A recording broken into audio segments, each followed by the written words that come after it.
صلاح الدین ایوبی، مسلمانوں پہ ظلم ہوا، فلسطین میں آگ لگی اور پورے فلسطین کی گلیاں خون سے بھر گئیں۔ ایک دن کے اندر 70,000 مسلمان قتل ہوا۔ گھوڑوں سے سڑکوں پہ چلا نہیں جاتا تھا، گھوڑے پھسلتے تھے، اتنا خون تھا، اور کچی سڑکیں تھی، اتنا خون تھا۔ پہلے کچی زمین نے خون پیا، پھر خون اس سے باہر آیا، پھر بھی اتنا سخت 70,000 آدمی قتل ہوا۔ صلاح الدین ایوبی کون تھے؟ میرے غوث اعظم جیلانی کے مدرسے کے طالب علم تھے۔ جامعہ نظامیہ مدرسہ، یہ مدرسے ہیں جنہوں نے دین کے مجاہد پیدا کیے، مدارس ہیں جنہوں نے دین کے مجاہد پیدا کر کے پوری دنیا کے اندر پھیلائے ہیں۔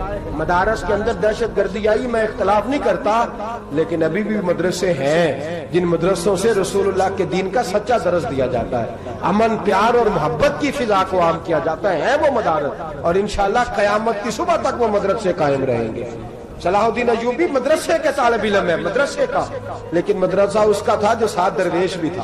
صلاح الدین ایوبی اکیلا اپنے دوستوں سے کہنے لگا مسلمانوں کی مدد چند سالوں میں نکلو مدد کریں۔ انہوں نے کہا تیرے نکلنے سے کیا ہوگا؟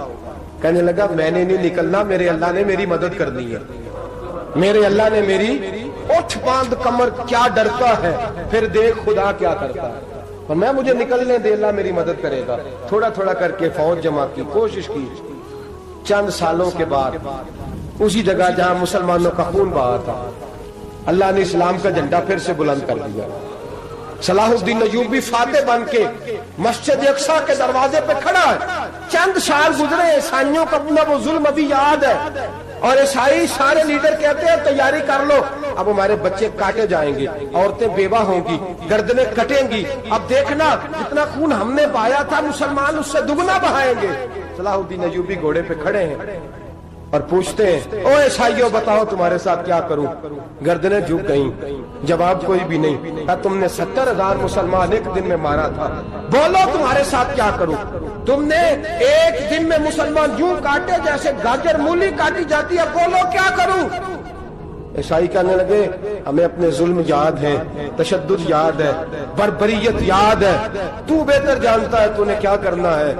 صلاح الدین ایوبی گھوڑے پہ فاتح کھڑا ہے، آنکھوں میں آنسو آئے، تڑپ کے رویا، کہنے لگا میں تمہارے ساتھ وہی سلوک کروں گا جو میرے مصطفیٰ نے قریش مکہ کے ساتھ فرمایا تھا، لا تصریب علیہ، جاؤ تم پر کوئی زیادتی، جاؤ تم آزاد ہو۔